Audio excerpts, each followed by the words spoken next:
All right, let's go over the notes here for section 5 out of our trigonometry unit.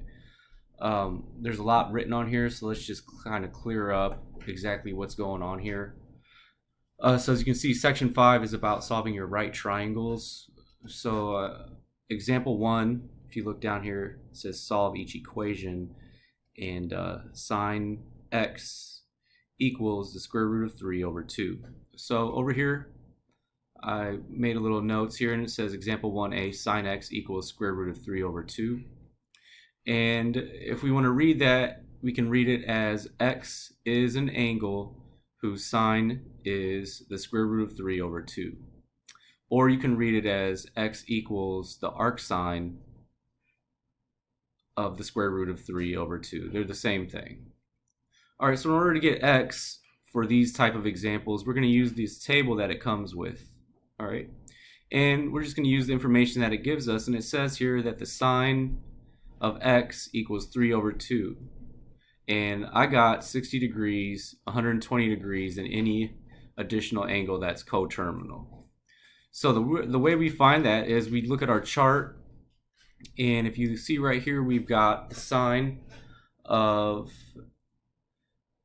angle right here, and we have our measurements up here. It goes from 0, 30 to 180, and it continues all the way till it makes a full loop of 360. So what you want to do here is just look at the sine section, which is the top row, and we're just looking for the square root of 3 over 2. So the square root of 3 over 2 falls in here under 60 degrees and also 120 degrees. And going through our chart, it just pops up in these two. So example 1 and 2, you're just looking for where that falls in to play. And it says here the sine x equals square root of 3 over 2. So therefore you've got those 2 degrees as your answers, 60 degrees and 120 degrees. All right, now of course it's going to get a little bit tougher to understand. So let's go ahead and dive into example 2, where it says here, evaluate each expression.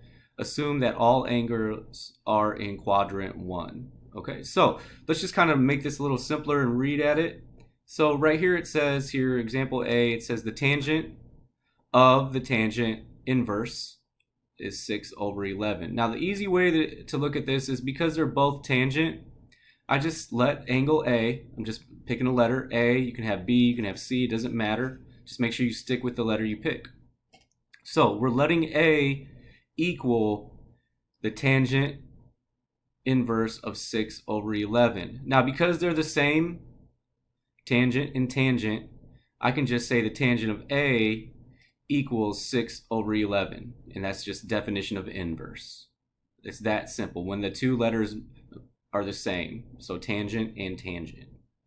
All right, you just simply replace outside tangent with A, and tangent A equals 6 over 11. All right, we're not actually doing any type of operations, we're just using that definition of inverse.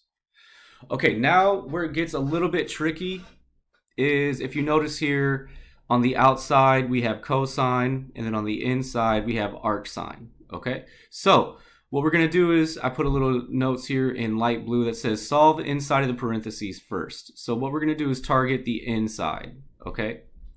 And we're going to keep using inverse, all right? So arc sine, we're going to let B equal the arc sine of 2 over 3. So because we're using the arc sine, we're going to locate what the inverse of arc sine is, and the arc sine inverse is just sine B.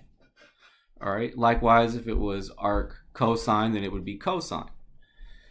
So what we're going to do now is we're going to rewrite the inside as the sine B equals 2 over 3. And a little note right here, inverse, okay?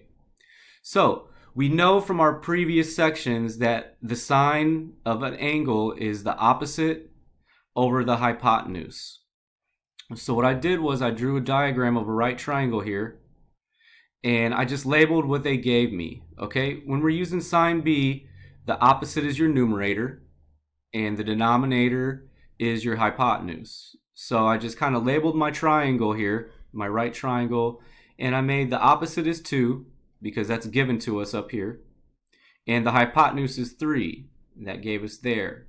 So what I need to do now is just solve for x, and I did that right here using the Pythagorean theorem. And that gave me, by using the Pythagorean theorem, I ended up with x equals the square root of 5.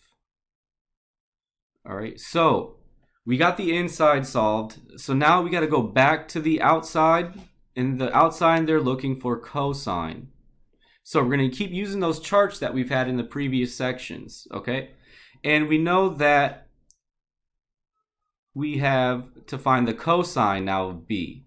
And by definition of cosine, cosine is adjacent over hypotenuse. So now that I have my right triangle solved, I can go in there and I can figure out and just set it up to my adjacent side over my hypotenuse. So my final answer is going to be the square root of 5 over 3. All right, so just kind of refreshing. We solved the inside first by changing a few things around and using the numbers they gave us. We had to look up and figure out that sine is opposite side over hypotenuse. And we figured that out, used a triangle to solve and find out our missing side. And this was our missing side that we found with the Pythagorean theorem. Now, once we got all that and we got our triangle, all 3 sides identified, they just want to know what's cosine b. So we look at our chart from the previous sections and we know that the cosine is an adjacent side over the hypotenuse. So therefore, my final answer ended up being a fraction of the square root of 5 over 3. Okay, now your assignment is going to be a few questions that are just like this right here from your example 1. You're going to have to use this chart, and I'm just looking for angles. What angles fit that information they give you? And then your other questions is going to go exactly what are right here with example 2. All right, again, if you have any questions, please contact me, email me, and send me a message. All right, have a good Thursday.